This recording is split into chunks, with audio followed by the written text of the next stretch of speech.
Fala pessoal, beleza? Boa noite, estamos aqui ao vivo para a nossa aula. Aproveitando que vocês estão chegando por aqui, sejam todos e todas muito bem-vindos, muito bem-vindas. A nossa aula de hoje, ela vai abordar um tema bem bacana, que é os desafios da política de assistência social na contemporaneidade. A ideia de falar sobre esse tema veio de um convite para uma palestra.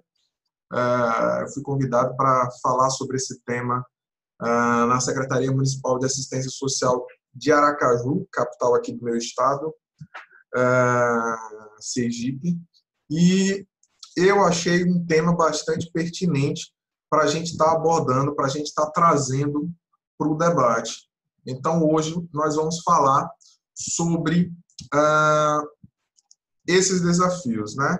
Para você que está chegando agora, que ainda não conhece o canal, para vocês que estão chegando agora e ainda não sabem como é que vocês podem interagir comigo, vocês podem colocar aqui embaixo do vídeo tem a abazinha de comentários, vocês podem usar essa abazinha de comentários para tirar as suas dúvidas. Então, deixa eu só abrir de comentários para vocês tirarem as dúvidas. Então, é só vocês logarem com o Facebook, e aí, depois de logado com o Facebook, vocês podem colocar seus comentários tranquilamente, à vontade, beleza? Só verificando aqui para ver se está tudo certinho, se o áudio está saindo, tudo ok. A gente vai verdadeiramente começar nossa aula agora, e para isso eu vou compartilhar a tela. Vou fazer o compartilhamento da minha tela, que é através dessa apresentação que eu vou começar a trabalhar com vocês, beleza? Então, deixa aqui um pouquinho mais maior aqui minha imagem, para que a gente possa verdadeiramente colocar aqui, pronto, para que a gente possa verdadeiramente trabalhar. Nós estamos agora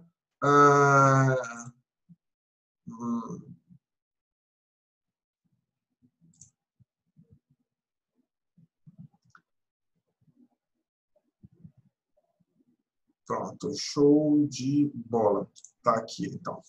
Vamos lá. Bom, eu dividi essa aula da seguinte forma, né? Como a gente vai tratar dos desafios, a gente primeiro precisa conhecer quais são os desafios que nós temos nesse cenário atual da política de assistência. E eu estou colocando esses desafios em 3 categorias. Quais são as categorias? Conhecimento do território, como o primeiro desafio. Depois do conhecimento do território, eu estou colocando aumento da pobreza e do desemprego. E, por fim, mas não menos importante, eu coloco a questão dos cortes no financiamento. Por que é que eu estou trazendo esses 3 elementos, né? Bom, obviamente eu vou discorrer sobre esses temas agora. E a ideia é que vocês entendam como eles estão relacionados com as dificuldades que nós encontramos no processo de execução da política pública de assistência social. A política pública de assistência social, ela tem por funções a proteção social não contributiva, a vigilância socioassistencial e a garantia de direitos, né? Só que, para que ela aconteça verdadeiramente, para que essas funções elas ocorram, a gente vai ter que ter um conhecimento muito amplo do nosso território. E por isso que eu estou trazendo esse como um dos desafios. A política de assistência social, no modelo que nós temos hoje, ele foi pensado de 2004 para cá. Então, nós temos aproximadamente 15 anos desenvolvendo um sistema único. Eu diria que 14 anos, se a gente colocar com a publicação da norma operacional básica do SUAS, a NOB-SUAS, que acontece em 2005. Então, nós temos 14 anos de execução da política de assistência social. Só em 2009, com a tipificação nacional de serviços socioassistenciais, nós passamos a, de forma organizada, executar serviços levando em consideração o que nós queríamos alcançar dentro de cada serviço. Então, fizemos reordenamento do serviço de convivência e fortalecimento de vínculo, e aí entra a saída do PET, da média complexidade, para proteção social básica no serviço de convivência e fortalecimento de vínculo. Entra outros serviços que, até a tipificação, eles eram pensados e executados de formas distintas do que passou a ser. Então, aí a gente já tem 10 anos, né, da publicação da tipificação nacional dos serviços socioassistenciais, e esse tempo ele foi o tempo que foi extremamente importante para o processo de construção, para o processo de desenvolvimento e implementação do SUAS como nós conhecemos hoje. Então, verdadeiramente, nós estamos falando de uma política que ela é bem nova, ela é bem recente, ela tem passado por um processo de transformação bem recente. E eu chamo a atenção para um aspecto cultural da execução da política, porque a política ela sempre foi pensada para pobre, ela sempre foi abordada como uma política para pobre. E essa ideia de política para pobre significava dizer que todas as ações elas têm um corte de renda muito, muito claro, muito amplo. As ações para pobre elas não precisam de qualidade, elas podem ser de qualquer jeito, elas podem ser uma caridade, elas precisam ser caracterizadas como um favor, e tudo isso foge à regra do que foi estabelecido pela Constituição Federal em 88. Então, 88 para a gente é o marco da garantia do direito e é um marco pelo processo de mudança no pensar a política de assistência social.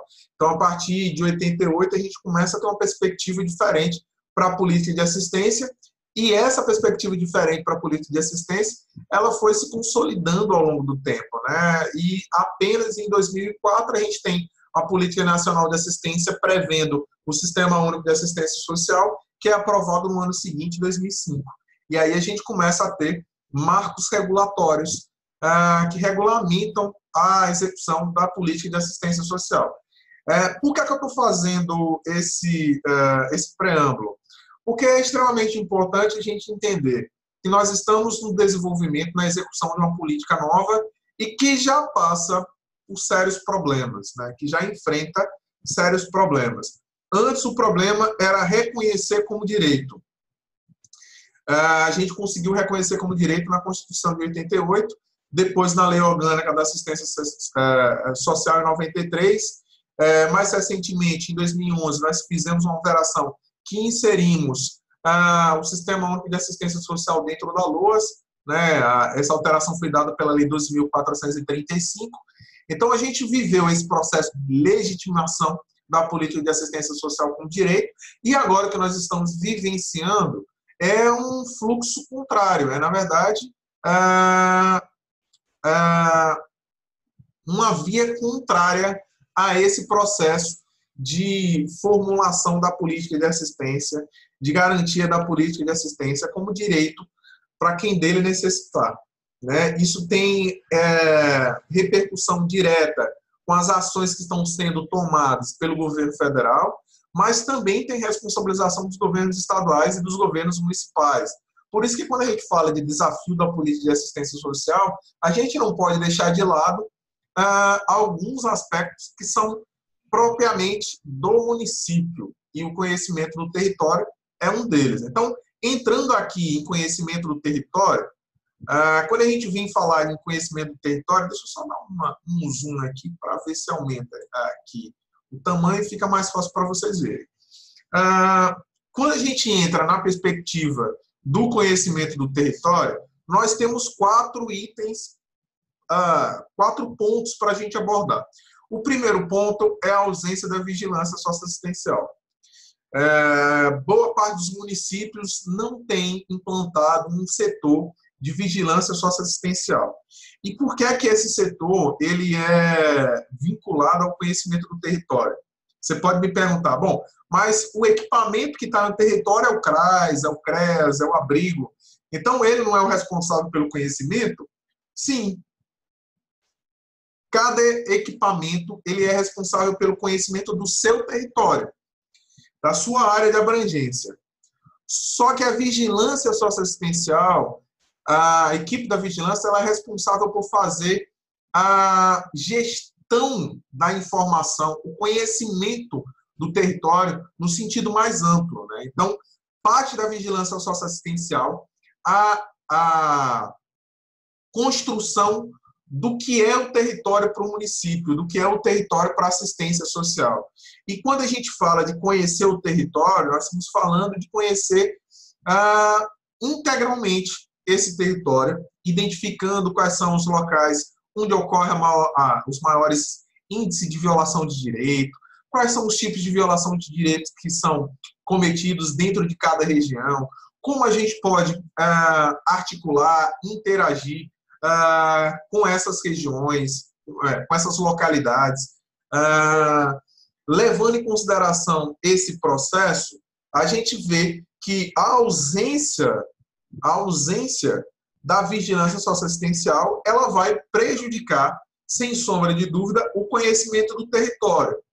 Para quem não sabe direito o que é vigilância socioassistencial, eu vou recomendar você, depois que a gente acabar essa aula, em um outro momento, você assistir a reprise da aula sobre vigilância socioassistencial que eu dou no workshop do SUAS, né? Então, 15 dias atrás, eu falei sobre vigilância socioassistencial.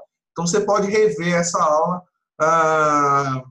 Tá no teu e-mail, se você recebeu o link para essa aula pelo e-mail, e tá no Instagram, se você recebeu o link para essa aula no Instagram.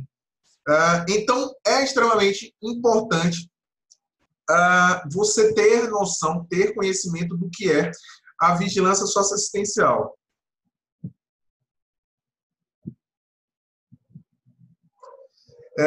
Então, a ideia da vigilância socioassistencial é justamente acompanhar, é justamente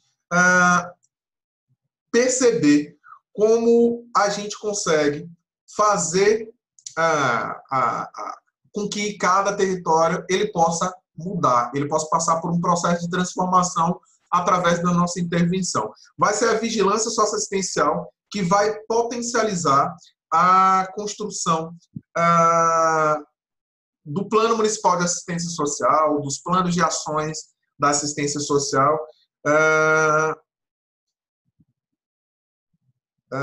e aí, para isso, a gente precisa ter claro essa perspectiva de intervenção, né? A gente só consegue intervir naquilo que a gente verdadeiramente conhece, e a vigilância socioassistencial é fundamental para que a gente conheça o território. Quando a gente não está no sentido da ausência da vigilância socioassistencial, a gente pode estar no processo de equipe reduzida da vigilância. E essa equipe reduzida da vigilância significa dizer que a gente vai passar por um processo também complicado. Esse processo é o processo de fragilização dessa construção.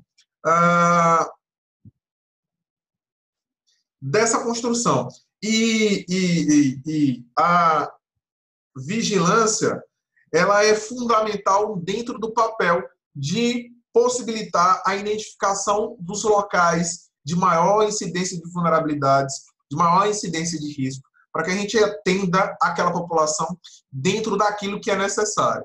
Então, quando a gente tem uma equipe reduzida, a gente está trabalhando com um contingente de conhecimento diminuto, né? E aí a gente vai abrir aqui para o que seria uma equipe concreta de vigilância socioassistencial. Então, na equipe de vigilância socioassistencial, a gente precisa ter sociólogo, antropólogo, estatístico, assistente social, psicólogo, pedagogo, administrador, uma série de outros conhecimentos que não apenas o assistente social ou o psicólogo. Então, para a gente é extremamente importante que a gente não tenha uma equipe reduzida para que o nível de conhecimento, a nossa capacidade seja ampliada, para que a nossa capacidade ela seja maior de conhecer a realidade do nosso território.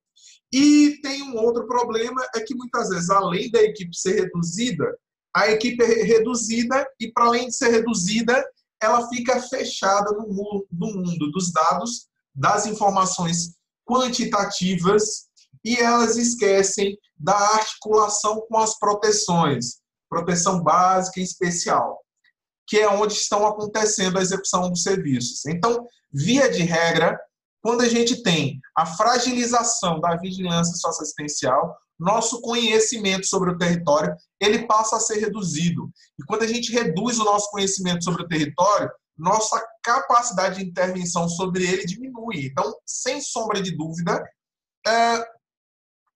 o conhecimento do território é um dos desafios.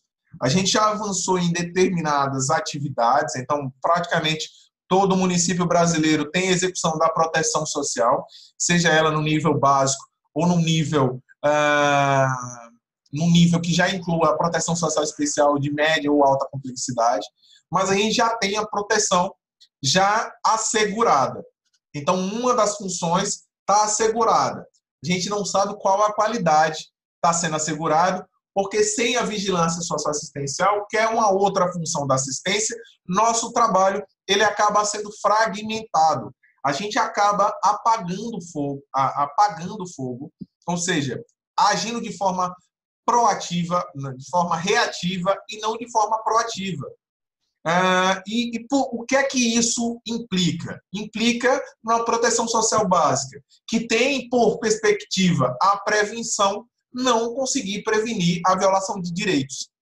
Implica na gente sobrecarregar nossas equipes técnicas com situações, com atividades, com ações que não compõem o campo das prioridades da ação para cada nível de complexidade. Então, por exemplo, se eu estou trabalhando de forma a remediar o que já aconteceu dentro da proteção social básica, eu não estou fazendo o papel da proteção social básica, que é antever os problemas e buscar prevenir a incidência desses problemas. Né? Então, notem, é sempre muito mais complicado quando a gente parte do princípio de reagir ao que está acontecendo no território.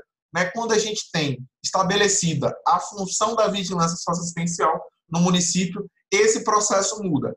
Um outro problema que a gente tem dentro desse conhecimento do território é que, às vezes, o nosso olhar para o território é pessimista.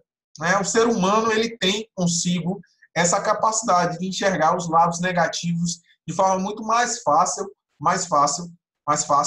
do que enxergar os lados positivos. Então, dentro dessa perspectiva, é extremamente importante que a gente se atente para as nossas relações, que a gente se atente para o nosso contato com o território, porque parte desse contato com o território, a nossa possibilidade de interação, a nossa possibilidade de intervenção nesse território e nas vidas das famílias que estão inseridas nesse território. Então, o conhecimento do território, sem sombra de dúvidas, é o nosso calcanhar de Aquiles. A gente já avançou em outros campos, principalmente no quesito de normatização, mas a gente precisa avançar na execução das funções da assistência.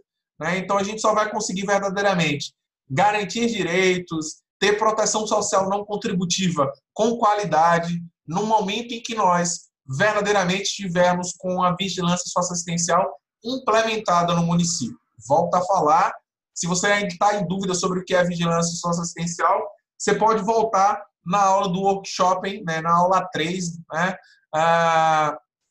Tem um link no meu Instagram, tem informação sobre a aula sobre vigilância, você clica lá, vai ver como acessar, e aí você pula lá, que você vai ver o que é vigilância socioassistencial e vai entender do porquê eu estou trazendo como um desafio dentro do contexto atual da assistência. Uma outra perspectiva, e agora a gente vai utilizar um pouco de dados estatísticos, e esses dados eles podem ser utilizados pelo setor da vigilância socioassistencial, sem sombra de dúvidas, para embasar o processo de construção, de articulação e de desenvolvimento das atividades na proteção social. Né? Então, a gente tem aumento do desemprego e da pobreza. E aí, quando a gente... da pobreza e do desemprego. E aí, quando a gente vai falar sobre isso, eu preciso trazer alguns dados estatísticos, tá? Então, com relação a esse dado, eu peguei na agência Brasil EBC, e essa agência Brasil EBC, o link dela está aqui, eu vou colocar o link nos comentários aqui embaixo, para que vocês consigam depois acessar a matéria completa. É uma matéria agora de abril, mas que é uma matéria que serve para você entender, para você identificar esse conteúdo. Né? Então, a gente tem aqui a perspectiva de, entre 2014 e 2017, a pobreza teve um crescimento de 3%. Passou de 17,9% para 21%. Então, arredondando, né, um aumento de 3%. Isso significa que 43,5 milhões de pessoas no Brasil, atualmente, estão desempregadas. Aliás, estão na condição de pobreza. E pobreza é considerado pela ONU famílias que vivem com até $5,50 por dia. Né? E esse é um valor que é medido em dólar, mas a gente sabe que esse é um número grande. Né? A gente tem 43,5 milhões. Só esse aumento de 3% ele representou um acréscimo de 7,3 milhões de brasileiros. Né? Então, o número verdadeiramente cresceu nesse último período. Né? Essa informação que a gente teve agora foi dados do lançamento do Banco Mundial, né? Informações do Banco Mundial no relatório que ele disponibilizou esse dado em abril, e aí os jornais eles se utilizaram dessas informações para trazer essa notícia. Né? Um outro dado que é extremamente importante, e eu também vou deixar na descrição o link para esses dados, é a taxa de desemprego. Né? E aí é um dado já mais atual, agora de julho de 2019. Então, nesse trimestre que culminou com julho de 2019, a taxa de desemprego foi de 11,8%, o que significa um contingente de pessoas de 12,6 milhões. Então, são 12,6 milhões de pessoas que estão no processo de desemprego, mas que ainda estão buscando emprego. Note que esse número, se a gente levar em consideração esse outro dado, são 24,2 milhões de pessoas que estão no subemprego, ou seja, trabalhando por conta própria, sem as garantias de INSS, da carteira assinada. Né? Inclusive, esses direitos que não são mais tão direitos, já que houve a reforma trabalhista e que acabou com diversos direitos. Né? O legislado não tem valor. Né? O que vai ter valor é o acordado. E a gente sabe que nessa balança de fechar acordo, o patrão é quem detém o poder de determinar como será essa relação. Então, a gente passa a ter um contingente no subemprego de 24,2 milhões de pessoas. Então, somando os dois, né, de quem está desempregado e quem está em subemprego, a gente considera aí um número de aproximadamente 36 milhões de pessoas. Esse quantitativo de 36 milhões de pessoas, se a gente for multiplicar pela média de pessoas na casa, que é de 3, a gente vai ter aproximadamente 100 milhões de pessoas que estão sem renda fixas, né? Porque aí a gente engloba a família, né? Nesse contexto, a gente traz a perspectiva de que o aumento da pobreza e o aumento do desemprego ocasiona também uma a ampliação do público que demanda os serviços da assistência social. Então, esse cenário econômico, ele fragiliza, sem sombra de dúvida, o nosso papel de execução. Então, a gente precisa começar a identificar, por exemplo, passei por uma palestra com a ex-ministra Márcia Lopes na quinta-feira passada, e ela fez uma pergunta para a plenária, para as pessoas que estavam lá presentes, o que era que elas estavam vendo de dificuldade no município. E uma das coisas que eles mostraram para a gente foi, que eles falaram, foi a questão dos repasses. Aí a gente vai falar um pouco dos repasses quando a gente entrar nos cortes no financiamento, a questão da retirada de famílias do Bolsa Família e de uma fila de espera que não entra mais ninguém, né? Então, aumentou o número de procura pelo Bolsa Família, mas essas pessoas que estão procurando, elas não estão conseguindo ser inseridas, ou seja, está tendo corte no Bolsa Família, as famílias estão saindo do Bolsa Família e não estão voltando mais, não está tendo mais acesso ao Bolsa Família. O outro aspecto que eles colocaram também foi a demora também para a concessão do BPC. Então, verdadeiramente, o que nós estamos vivenciando é uma situação que acaba, sem sombra de dúvidas, acaba por fragilizar ainda mais a vida das famílias, a vida das pessoas, e levam essas pessoas verdadeiramente a buscar acessar a assistência social. Então, essa é uma perspectiva bastante interessante que a gente precisa ficar atento. Eu vou compartilhar uma outra tela, e essa outra tela, deixa eu ver se eu consigo colocar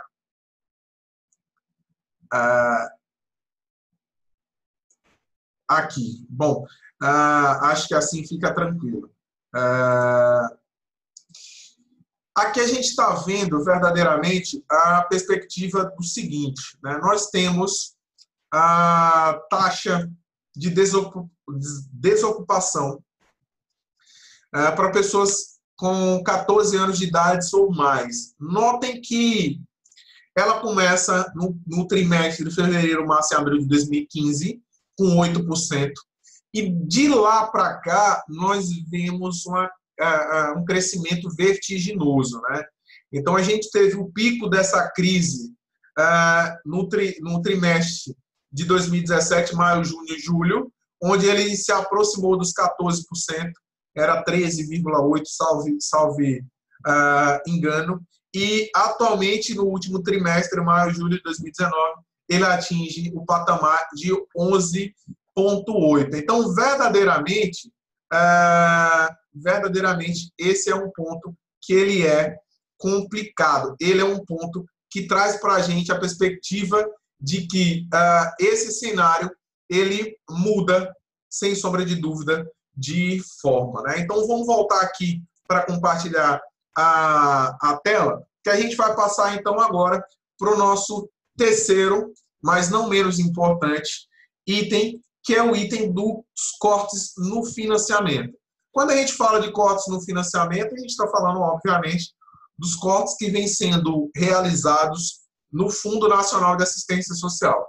Só para vocês terem noção, o último orçamento aprovado para o governo da Dilma, em 2016, né, o ano que ela sofreu o impeachment, ele era na casa dos 86 bilhões de reais.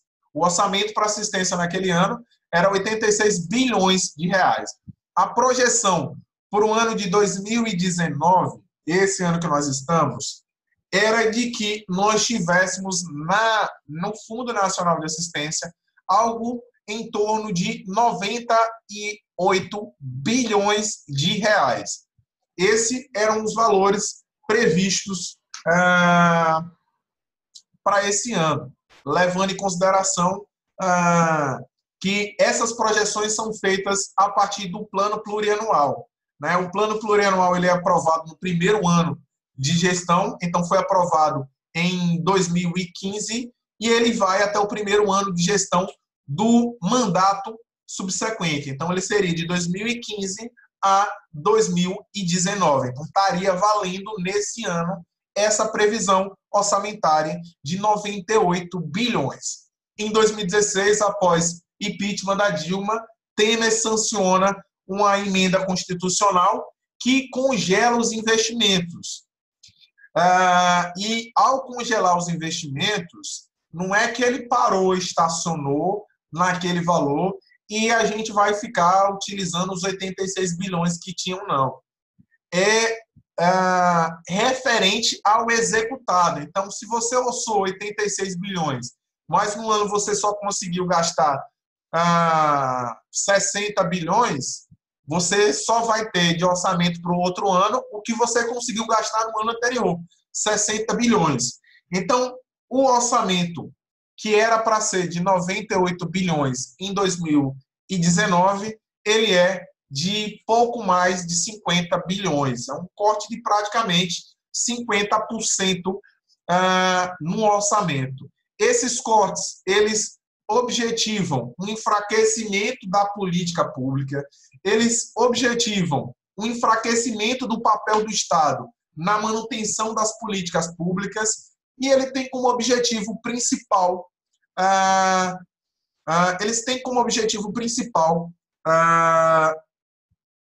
acabar com a inserção do Estado no papel de protagonista da execução dos serviços públicos, né? Isso ocasiona também um atraso no CEPAS, que é uma outra forma que o governo encontra de fragmentar, de sucatear, de acabar com a política pública sem ter que mudar uma vírgula em uma lei. Ele não precisa mandar para o Congresso uma alteração na Lei Orgânica da Assistência.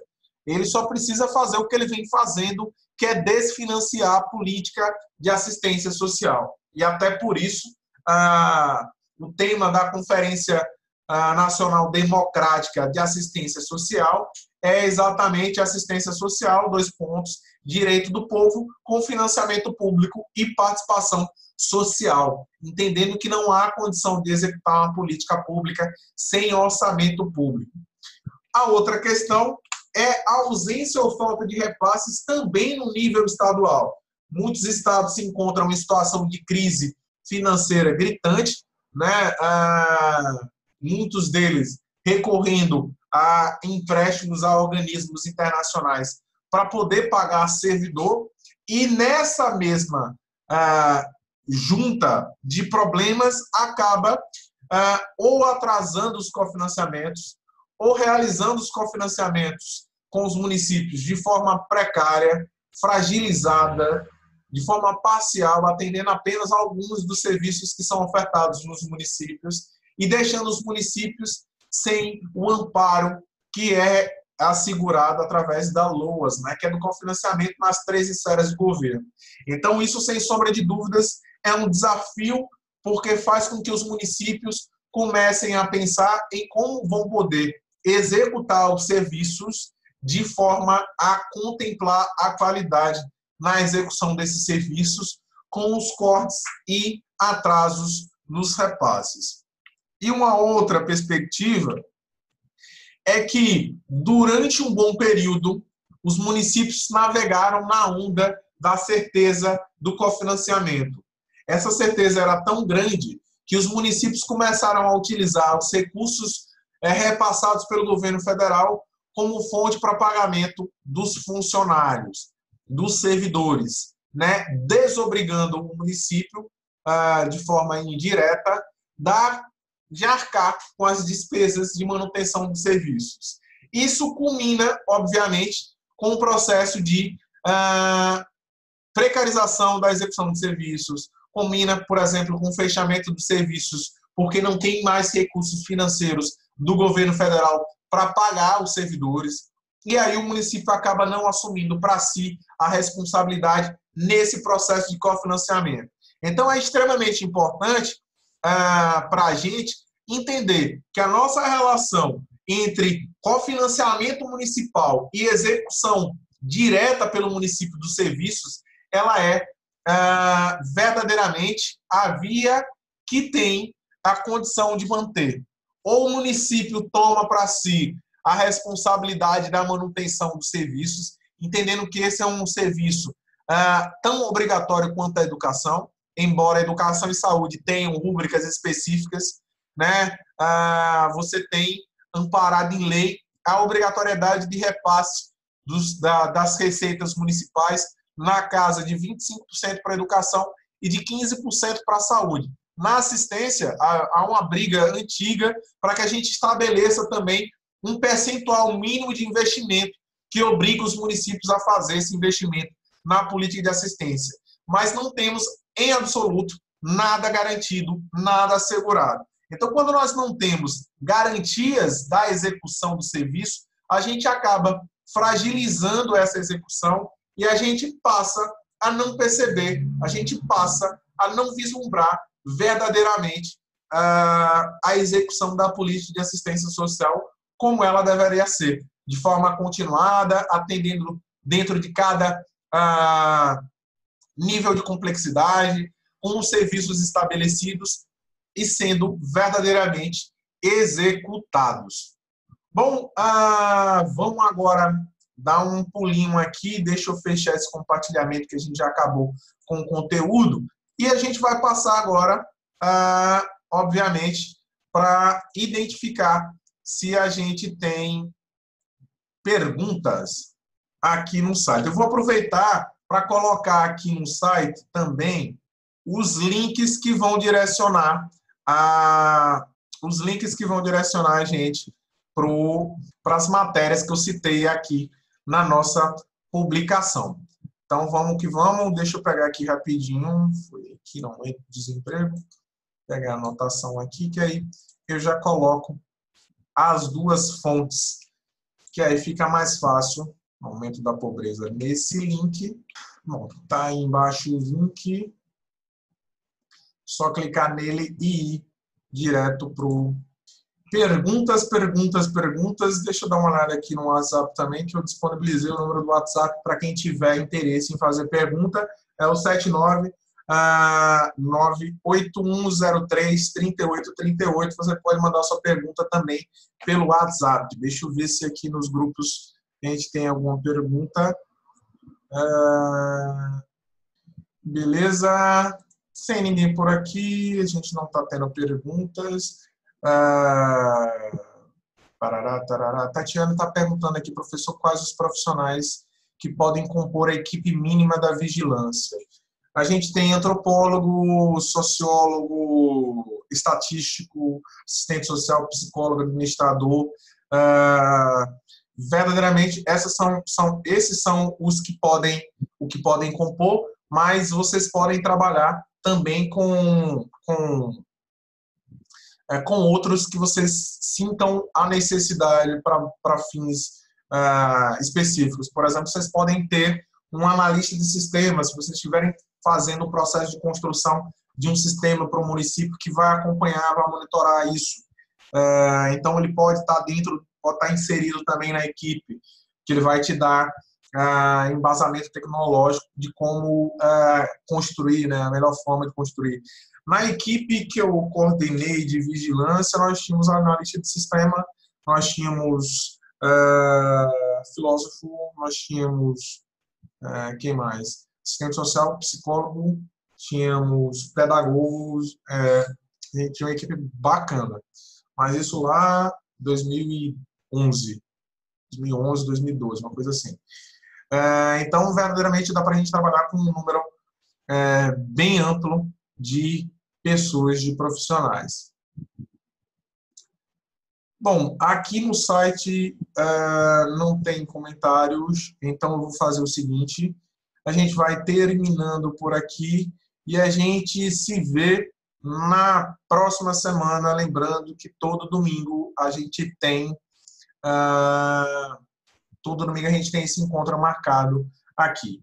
Beleza? Valeu e até a próxima.